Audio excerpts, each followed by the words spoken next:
Morning, everybody. Very nice to see everybody this morning. We are on the very last part of our trip to Japan. This trip, I believe, is successful and we'll be bringing back lots of stories to tell all of you. So today, what we're going to talk about is Whirlpool. Now, immediately, some of you may be thinking, wow, he spent too much time in those hot springs. Oh no. This is really the name of a green tea from Anhui Province. So in Anhui, where are we in Anhui? Well, picture Shanghai and then go from the coast. Shanghai's on the coast, right? And we go towards the west. Let's go maybe 100 miles. And then let's go about 200 miles north. So that's Anhui Province, roughly. And really, in Anhui Province, there are many, many tea growing regions. In fact, we're very familiar with Chiman Needle, right? We've talked about the Yellow Mountains before. We're going to talk about them again. You remember that at the shop, we have Yellow Mountain Reserve. We've taken groups up to the Yellow Mountains. Beautiful, beautiful area. There's a saying in Chinese that if you don't go and visit and climb to the top of the Yellow Mountains before you die, you're not Chinese. You will have not gotten your report card, which says, I am a Chinese person. And by Chinese here, I mean ethnically Han Chinese. So this mountain is regarded as one of the most important. So, you know, they've got 5 great mountains in China, 7 great mountains. Who the heck knows how many great mountains? But they have all these saints. On top of all these saints, one poet wrote that once you see Yellow Mountains, you can't see any of the others. Now, that sounds like one meaning, but the meaning that this poet really had was that Yellow Mountain contains all the best features of all the other mountains. You go to Umei Mountain in Sichuan, cool, right? Lots of fog and clouds, but that's Yellow Mountain. You go to Mount Hua in central China, oh, very steep. Hey, Yellow Mountain, very steep. The watershed around the Yellow Mountains is spectacular. There's a lake at the northern end of the Yellow Mountains. Beautiful, beautiful lake, Taiping Lake. And that's said to contain many of the elements of other famous lakes within China. And in fact, you know what? The poets don't just say within China. They call this Taiping Geneva. Eh? Wait a minute, we're in Switzerland or we're in China? How about Geneva Lake in Switzerland? A beautiful, beautiful area. All of this is to say, it's all fancy ways to say that Anhui, particularly the Yellow Mountain area, and you're going to ask me how big that area is. It's 154 square kilometers, so it's not a small piece of cheese. It's big land. It is spectacular. So the tea we're going to have today, again, comes from this area. Whirlpool. Now, it comes from the middle of a forest. And this forest is about 16 to 17,000 square acres. And it's right in the midst of this forest. And you know, properly titled, it should be called semi-wild. Wait a minute. How is anything semi-wild? It's either wild as all heck or it's domesticated, right? Hybridized. Well, let's go into a little history. And let's make this recent history. Educated youth. Does that term ring a bell for anybody? Maybe not. During the Cultural Revolution, let's get ourselves situated, 1966 to 1976, at some point, fairly early on, the Chinese decided that youth, particularly in educational institutions in cities, didn't know enough about the countryside. So in an attempt to give these youth more information about the countryside, they were given assignments in the countryside. So they sent down to the farms, and the farmers all of a sudden would wake up one day, they have all these youths. What do you do with all these young people? First off, they're not born farmers, by and large, city folk. This means training. We can't train on the main crops, because if we train on the main crops and a mistake is made, who's going to go hungry? This is an issue. All right, this gives these city youths who are full of revolutionary enthusiasm assignments, things that maybe aren't useful to us at all, but keep them out of the way. So in this particular village in the Yellow Mountains, when these youths came, the elders in charge of the village said, hey, tell you what, you take these pickings off of our current tea bushes and you follow this person who's going to take you way into the forest. You clear that area and you plant. And hopefully these things take, and then we'll get more tea leaves. So that's what they did. Now, this was a great plan, except if you were an educated youth, as soon as the Cultural Revolution came to an end, you started to think to yourself, I've had a lot of education. Hey, I have a PhD in rural information. Can I please go back to my family, go back to the city? If I'm really, really good, can I go back to the university if I was in the university? So these educated youth did not stay in these locations. So over the next 2 or 3 years, most of them migrated back and away from these villages. So I ask you this, pre-educated youth, were these villagers generally full of extra time, not doing very much hard work, kind of just sitting around and smoking and shooting the breeze? The answer would be no. They worked hard. They worked hard on their main crops. They fulfilled quotas that were given. And therefore, when the educated youth left, did they have time to run in the middle of this remote forest and take care of these plants? No. So for over 20 years, these plants were neglected. However, they're planted in a beautiful forest. What are the elements of this beautiful forest? I'm glad you asked. 1,000 meters, let's call it 3,300 feet above sea level.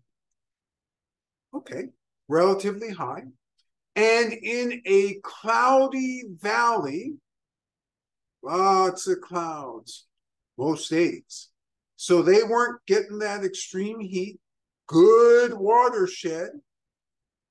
So you had little streams running all over the place. Hey, and in this place, it rained a lot. Okay, so all the things that tea bushes need to grow. Now, 20 years of unsupervision. Now, let's see. If it were humans unsupervised for 20 years, who knows what that end result would be? Think of these bushes unsupervised. The way the Chinese like to talk about them is they became wild. And as such, the nature, because nobody pruned them, nobody controlled where they grew, the forest kind of encroached on them, the roots intermingled.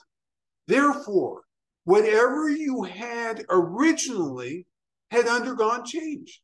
And change means difference in flavor profile, difference in aroma profile. These were different already. 20 plus years of lack of supervision. So eventually the local government said, hey, wait a minute, we got these resources in the middle of the field, forest.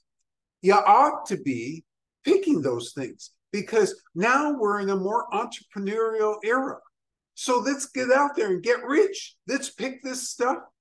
Let's call it wild, even though it's only semi-wild, and let's put a premium on it. And by the way, after tasting it, it's like, oh, let's increase this premium because this thing tastes really, really good. Whirlpool is from that area. So let's clarify something else, because you might be thinking, okay, this is one set of leaves that grows in the midst of this forest. Tell me about what are the characteristics of tea leaves overall that grow in the Yellow Mountains. And I would say the following thing. There are lots of subvarietals within the Yellow Mountains. So many that most of them don't reach market. What do I mean by that? If you're only producing 100 to 500 pounds of tea, what are the odds that somebody outside of your province will have drunk that tea? They're very low, because that's not much tea. Now, if it's 5,000 pounds or 10,000 pounds, now you have something that you're talking about. You're distributing that all over the country. You get to be known, but this isn't what these teas look like in the Yellow Mountains. They're all small subvarietals. This is one, yes. Is there some commonality, core commonality from flavor standpoint, just from the terroir itself? Or is there such variety in where the tea leaves are growing that some maybe have more of a volcanic edge to them, or some have other characteristics where you're like, oh, that's definitely a Yellow Mountain tea? This is a great question, and it's going to lead to several important elements about tea from the Yellow Mountains. So the question really is about, is there a standard flavor profile, just like with the Wuyi Mountains? When you go to the Wuyi Mountains, you taste a cliff tea, you almost 100% of the time can identify, hey, this is a cliff tea. There is no doubt in my mind, this is a cliff tea. Do you have the same ability with tea from the Yellow Mountain? No, not quite. Although style-wise, the answer is yes. So we're going to talk about style, but style is different than flavor. But that's why I like this question so much, because we've talked about terroir. And you know me, lack of self-control. So instead of saying terroir and then cultural attributes, I just say that there's cultural terroir. Lazy. Cultural terroir. What does it mean within this context? They have a saying in the Yellow Mountains. We lead with lightness. Eh? We lead with lightness. Wow, I'm confused. Does that mean that the tea leaves at night shine and have light coming out of them? Or more likely, is the fragrance light, the flavor light? Lightness from these particular leaves throughout the Yellow Mountains is the hallmark.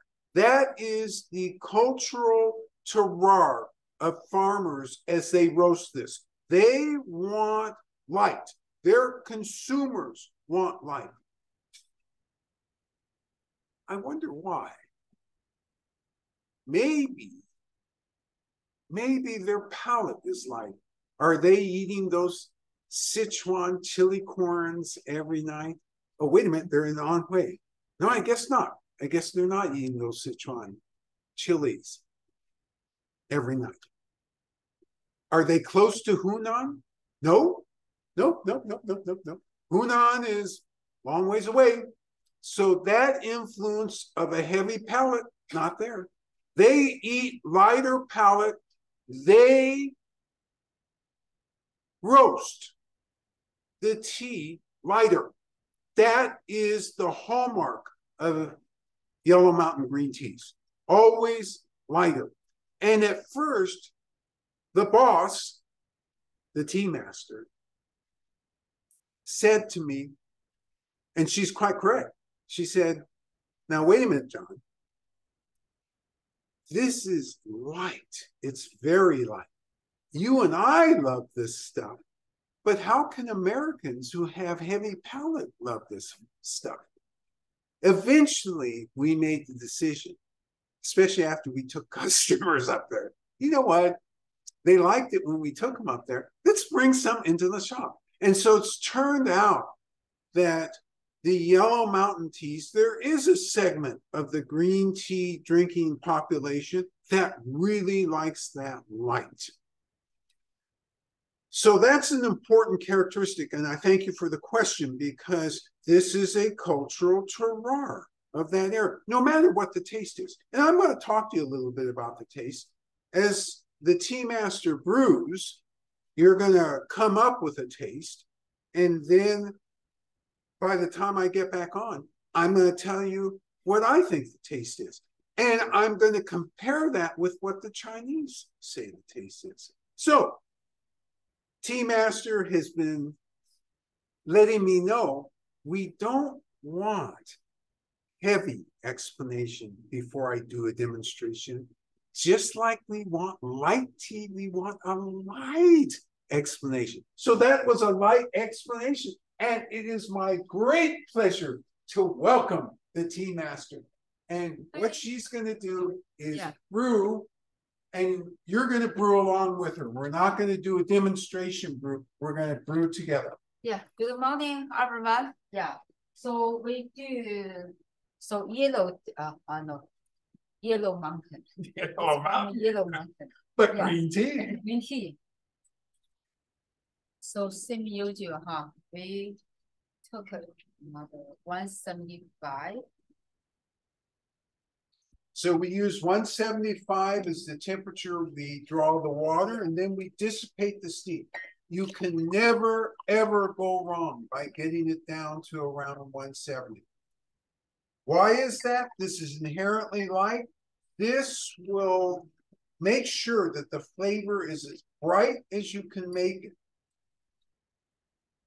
And you notice we put water in all the receptacles. We want to make sure that none of the glasses have any stains on them.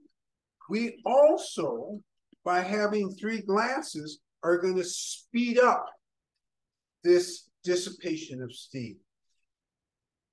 If you only have two, that's no problem. You don't have to rush out and buy another one. Two is okay. Just takes a little bit more patience.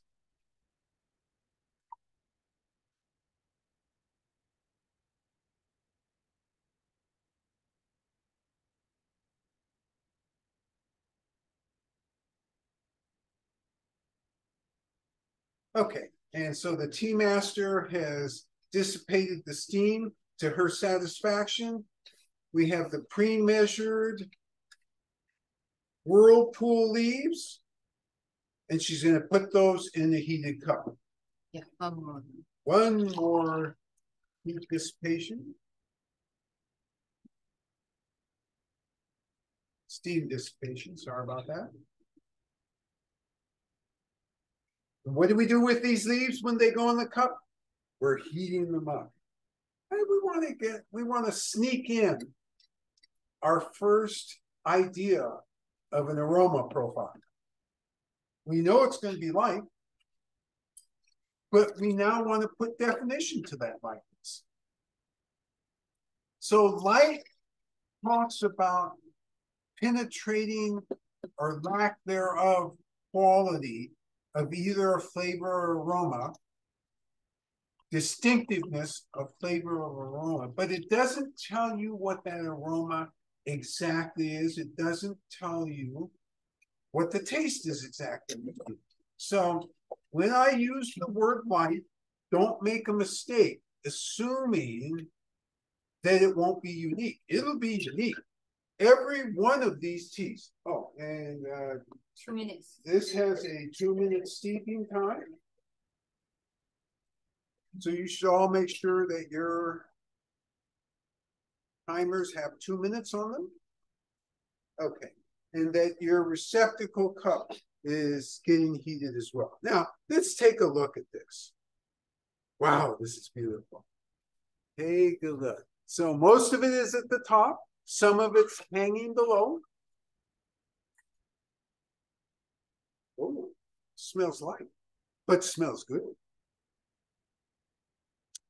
So is there anything special in terms of the processing? Not really. What I'm going to tell you is stuff you've heard before. You have to pick. No matter what, you got to pick. This is a bud and a leaf. And this is a very early spring pick.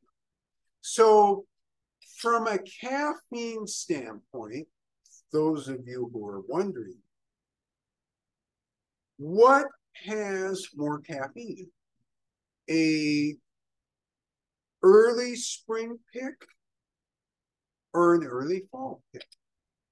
And the answer would be an early spring pick. But if I had said, what about a summer pick? The answer would have been a summer pick. Oh, now I'm really confused. Baby leaves have a lot of caffeine. When they get to fall, they lose their caffeine. Is that what you're trying to tell me? No. I'm actually telling you that when leaves receive more sunlight and more heat, they develop more caffeine. And this is a relationship that is mostly not talked about, but it exists. So your response should be, if I grow this in the desert, it's going to be full of caffeine.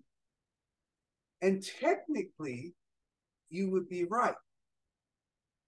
All right, timer has gone off. We'll come back to the caffeine in a minute. Leaves separated from the tea liquor, not in a hurry. Careful. Okay. And now let's take a look at this tea liquor. Oh, that's a little heavier than I thought it was going to be. You know, you keep saying light, John, and makes you think it's going to be transparent. This is not transparent. It's got a little color to it. Now let's enter the quality arena. Let's see what sort of mouthfeel we have. Let's see how filling or how dense this is. Maybe it's not dense. Maybe it's thin. Let's see if light and thin are synonyms. Let's see. Oh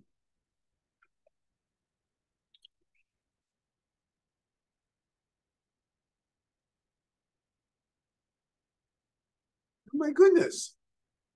Turns out that light and thin somehow aren't synonyms. How does that work? While we're thinking about that, let's also think about aftertaste. So remember, and here I am not giving you the proper entree. So let me do the proper entree. The proper entrees, you were supposed to take a 170-degree sip. Sorry, I didn't mention that, which means you can have more on your tongue and you can feel more of what's going on. And then as you swallow, one of the things you're looking for is there aftertaste? What is the aftertaste? What are the energetics? Energetics, broadly speaking, simply means what sort of reaction is your body giving? All right. Those are the those are the quality aspects that we're first looking at. On the second sip, we're seeing if light is synonymous with no taste. Maybe when I say light, there's just simply no taste. Let's see. Let's see. I'm not sure.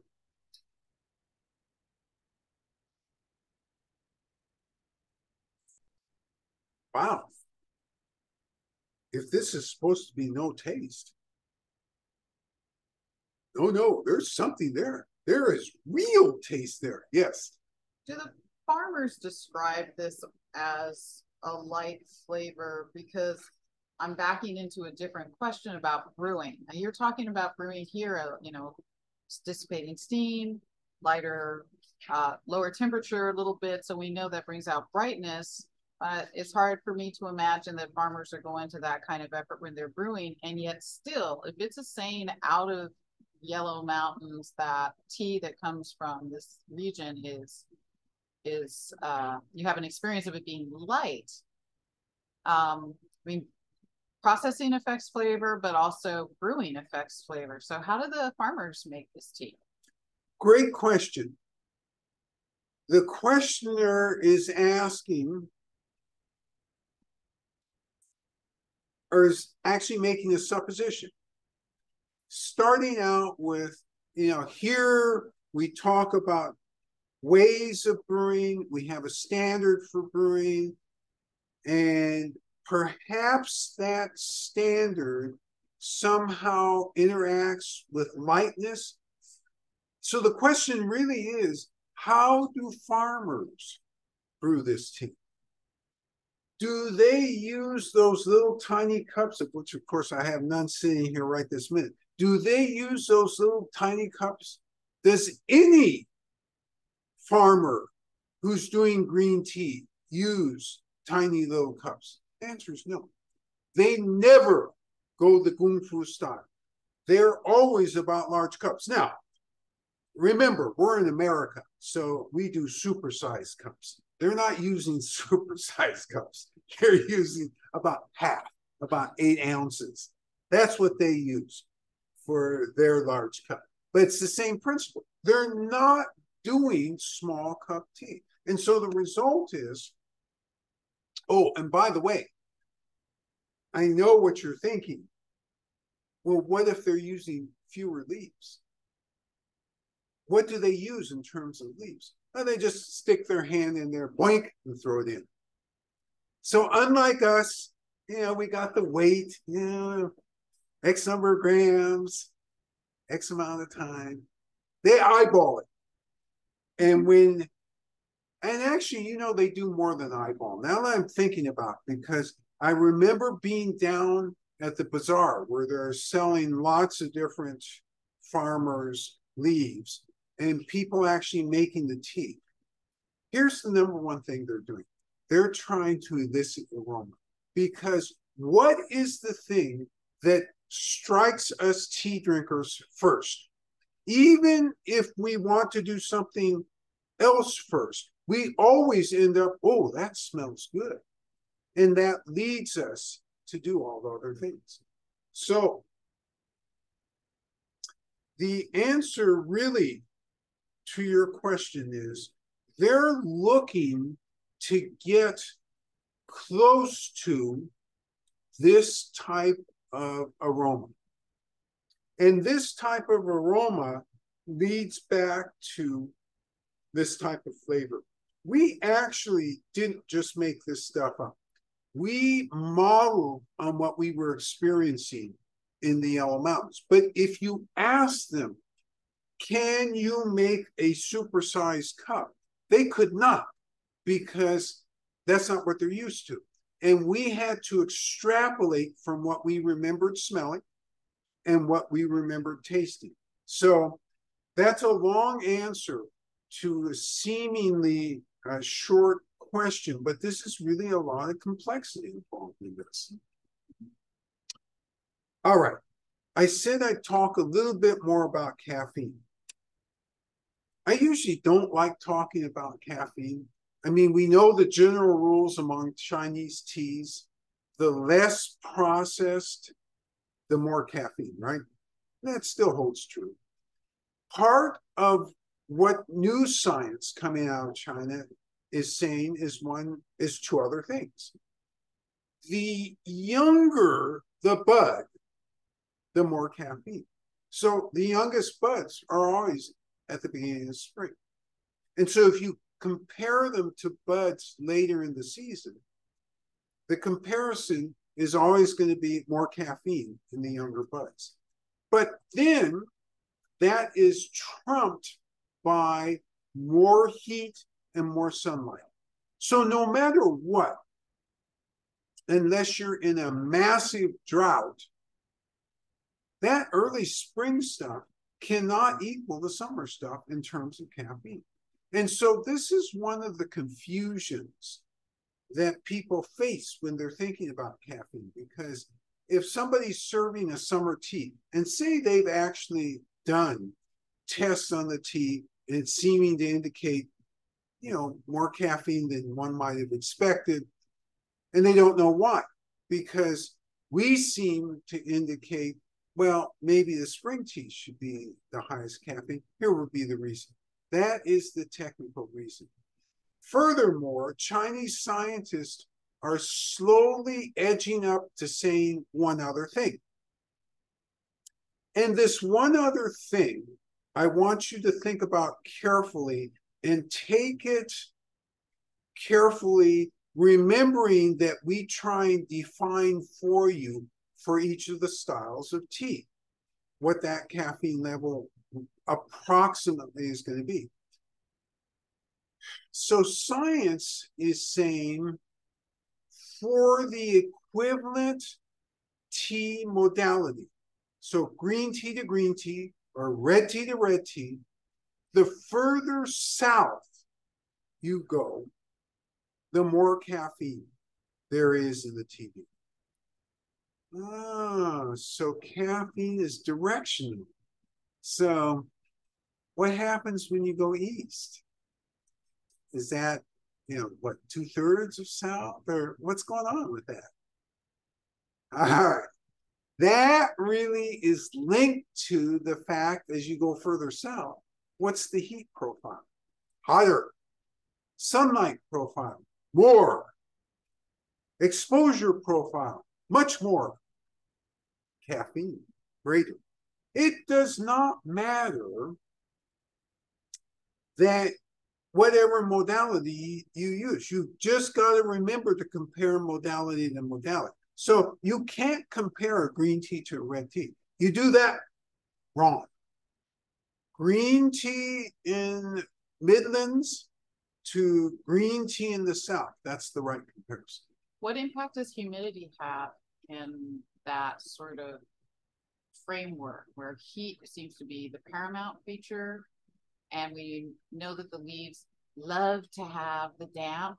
Has there been any sort of research done on the impact of more or less humidity? Great question. What effect does humidity have on caffeine? And the answer is I don't know. I've never seen a study, but you know, it won't be long before I do, because I'm seeing all these studies, including this specific tea. There was a study about how to tell what grade this tea is, and they use spectrometry, they use other scientific elements, and they can create a profile of the tea and grade it, and that grade is coming out equivalent to somebody who's an expert in the field, knows where it's from, and gives grades according to that. So they are developing the scientific tools. So somebody's going to eventually look, well, you've talked about heat, you've talked about sunlight. What about humidity? More humidity, more caffeine, less caffeine? What are we doing here? What are we saying here? And remembering that in the areas, this is really an interesting question, because in the areas where it's foggy so much of the year, that might really actually play a role, and we just are unaware of it. Yeah. Have yellow teas made it into the pantheon of sought after, especially sought after teas in China? So the questioner shortcutted. I'm not yellow. I said yellow tea. Sorry. Yes, yellow mountain green teas. Good. That was exactly where I was going. So, yellow mountain green teas, the questioner asked, have they reached that pinnacle of attention within the tea world? Are they famous? Turns out they are. In many of the top 10 lists, Yellow Mountain, the equivalent of Yellow Mountain Reserve, is called out as a top 10 tea. Now, what historical factors may play a role in this situation? Because, you know, I've mentioned before, there's over 7,500 different varietals of tea. Why aren't more varietals represented in the top 10? Well, first off, it is only the top 10. But secondly, and more importantly, at what time point in history have we had such access to so many teas all at one time? We really haven't before. The emperor had access to lots of different teas because they were getting sent tribute tea. But they still weren't getting 7,500 different varietals. They weren't getting the small varietals. This concept of 10 famous teas is flawed.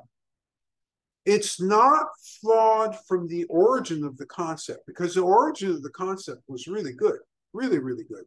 No problem. The flaw comes from the fact that so little was known about what was going on in every tea growing area in China. And now that we know more, we would question a little bit. Is this really the top 10? But we don't argue that because we don't care, really, from that standpoint.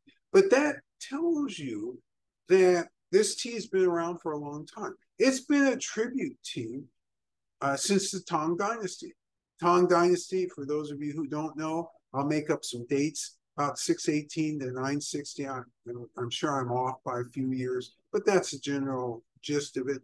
This tea from the Yellow Mountains has been around since at least the Eastern Jin Dynasty. Again, roughly 317 to 420. So it's been around. It's been around. And so people know of it.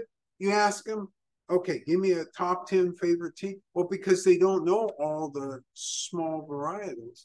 Oh, but everybody knows this. Okay, yeah, this is an important tea. What's the other historical reason that this rises to the top as a historical tea? So this has a little bit to do with the Japanese. When the Japanese invaded China, 1931 was when it started. Full-scale invasion, 1937. And by 1938, Japanese were already entering Anhui Province. Okay? Anhui, especially the Yellow Mountain area, became a center of guerrilla defense. And so many of the most famous fighters were hiding in the mountains up there. Now, among those famous fighters was Zhou Enlai, future premier of China. So you had famous people drinking local tea. And that's another reason that this came to people's mind. Okay, drinking this tea was good. It sustained us through World War II, through the Civil War. This tea is good. And so, again, because of locale, again, because of who's drinking it, all of a sudden, these reach those upper echelons of famous teas. All right, the Chinese would tell you the following about the flavor and aroma profiles of this. The Chinese would tell you slightest hints of orchid. That's in the aroma profile. They'd say it's light. They'd say the tea liquor is light and slightly sweet. And you get this slightly umami sensation as well. So that would be their description of this tea, and I don't disagree with that. I can taste the sweetness. I can certainly taste the umami-ness. And this just has a freshness to it, which is just delightful. And it is light. And many times when people ask me about this tea, I call it light and fresh because it comes right to mind like you've just picked it out of the fields. That type of freshness. Yes. So if we're thinking about, you know, food pairings, I know some of the folks who listen to the tea tastings, you know, are trying to plan for like, how do I highlight this tea for my guests or how do I get maximum enjoyment? What are your thoughts? Great question about food pairings. So normally for a lighter tea, sometimes I direct you to serve it between courses. Not this one. This one, while light, there still is a lingering dryness to the tongue, a lingering astringency, and a lingering sense of that umami flavor. So, if you ask me, your meal, your brunch is completed, and as part of the dessert, you're serving berries. Perfect match. Perfect match. If you can help yourself, don't put cream on those berries. Oh, and the second, if you can help yourself, even if you put cream, don't put sugar. Because if you do that, you will disturb how this is appreciated. All right.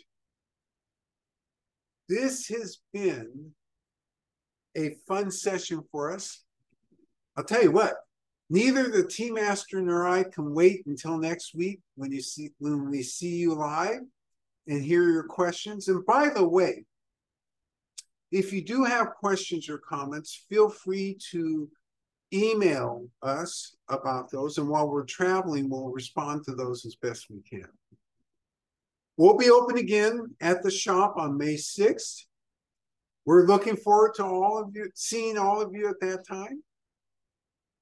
You be healthy, having a good week. You take care now. Bye-bye. Bye-bye.